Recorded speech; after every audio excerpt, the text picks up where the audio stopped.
ऐसा कहा जा रहा है कि हमारी जमीन बहुत ही जल्द एक ऐसी हालत में पहुंच जाएगी जब ये जमीन हम इंसानों के रहने के लिए बिल्कुल नहीं रहेगी। साइंसदानों के मुताबिक जिस तेजी और खतरनाक तरीके से हम हमारी जमीन को नुकसान पहुंचा रहे हैं, उस हिसाब से हमारी जमीन बहुत जल्द खत्म हो जाएगी। साइंसदान कहते हैं कि आज से 1000 करोड़ साल के अंदर हमारा सूरज खत्म हो जाएगा और सूरज के खत्म होते ही शायद ही हम जमीन पर जिंदा रह सकेंगे। क्या आप जानते हैं कि हमारे सूरज का 40 लाख टन का मैस हर एक सेकंड में खत्म हो रहा है? जी हाँ, आपने सही सुना, हर एक सेकंड में। उस हिसाब से हर साल सूरज का 174 ट्रिलियन मैस खत्म हो रहा है। इससे एक बात क्लियर है कि साइंसदान सूरज के खत्म होने को लेकर हवा में बातें नहीं कर रहे। मतलब आज नहीं तो कल ये जमीन खत्म हो जाएगी और इंसानों का नामो निशान भी, जैसे डायनासोर का हुआ था। लेकिन नासा कई सालों से ऐसे एक प्लेनेट की तलाश में है जहां हम इंसान जिंदा रह सकें। शायद आप हैरान हो जाएंगे अगर मैं आपको बता दूं कि नासा ने एक ऐसा प्लेनेट ढूंढ लिया है जिसे जमीन के बैकअप के तौर पर इस्तेमाल किया जा सकता है। ये अब तक की सबसे बड़ी खोज साबित हो सकती है। लेकिन इस प्लेनेट पर साइंसदानों को अब तक पानी मिला। हालांकि मार्स और चांद पर इतना पैसा खर्च करने के बावजूद वहां हमारे काम की कोई खास चीज नहीं मिल पाई। इस नए प्लेनेट को नाम दिया गया है K2-18b का। इस प्लेनेट को K+ स्पेस टेलीस्कोप से ढूंढा गया था जो नासा का है। नासा ने इस टेलीस्कोप को स्पेस में अलग अलग प्लैनेट्स पर जिंदगी को तलाश करने के लिए 7 मार्च 2009 को लॉन्च किया था और फिर लॉन्चिंग के कुछ ही सालों बाद इसने अपना कमाल दिखाना शुरू कर दिया और K2-18b को ढूंढ निकाला। इस प्लेनेट को 2015 में डिस्कवर किया गया था और लगातार रिसर्च करने के बाद अब इस प्लेनेट के बारे में काफी कुछ पता लग चुका है। पानी मिलने के बाद ऐसा माना जाता है कि इस प्लेनेट पर हम इंसानों का जिंदा रह पाना काफी आसान होगा, लेकिन अभी इसमें बहुत वक्त बाकी है। नासा को K2-18b के बारे में नई से नई इंफॉर्मेशन मिल रही है। K2-18b का साइज हमारी जमीन से 2.5 गुना बड़ा है और ये हमारी जमीन से 8 गुना ज्यादा भारी है। सोशल मीडिया पर सुपर अर्थ के नाम से मशहूर हो चुका K2-18b हमारी जमीन से 110 लाइट ईयर की दूरी पर है। मतलब लाइट को भी यहाँ पहुँचने में 110 साल लग जाएंगे।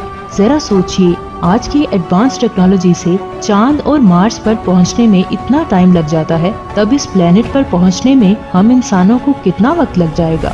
आप ये जानकर हैरान होंगे कि हमें इस प्लेनेट पर पहुंचने में 10 लाख साल से भी ज्यादा का वक्त लगेगा, वो भी 21st सेंचुरी के एडवांस रॉकेट के इस्तेमाल करने पर। जब बात स्पेस की आती है तो हमें पता चलता है कि टेक्नोलॉजी के मामले में हम कितना पीछे हैं। चले मान लेते हैं हमने हाई टेक टेक्नोलॉजी का इस्तेमाल किया और वहां तक पहुंच गए। क्या आप सोच सकते हैं कि वहां की कंडीशन कैसी होगी? जैसा हमने उस प्लेनेट के बारे में सोचा है, क्या वो बिल्कुल वैसा ही होगा या फिर वहां पहुंचते पहुंचते वो प्लेनेट पूरी तरह बदल चुका होगा? इस बारे में अब तक कुछ भी कह पाना मुश्किल है। साइंसदानों के मुताबिक ये प्लेनेट 33 दिनों में अपना एक चक्कर पूरा करता है। जैसे हमारी जमीन सूरज का चक्कर लगाती है, उसी तरह ये प्लेनेट भी एक ड्वार्फ स्टार का चक्कर लगाता है। इसलिए हर वक्त इसकी एक ही साइड नजर आती है। जिस तरह हमारा चांद जमीन के साथ टाइटली लॉक है, शायद इसी तरह ये प्लेनेट भी अपने सितारे के साथ टाइटली लॉक होगा। इस प्लेनेट की हवा में भी पानी मौजूद है और साइंसदान ये अंदाजा लगा रहे हैं कि जल्द ही इस प्लेनेट पर समुद्र भी ढूंढ लिया जाएगा। आपको ये जानकर हैरानगी होगी कि साइंसदानों ने अब तक 4000 से ज्यादा प्लेनेट ढूंढ लिए हैं जो कि गैस गिगांट्स थे, यानी उन पर सिर्फ गैसेस थी। वैसे बहुत से गैस गिगांट्स हमारे सोलर सिस्टम में भी मौजूद हैं, जैसे जुपिटर, सैटर्न, यूरेनस या फिर नेपच्यून। तो इस डिस्कवरी के दौरान ये पहला ऐसा प्लेनेट मिला है जिस पर पानी भी है।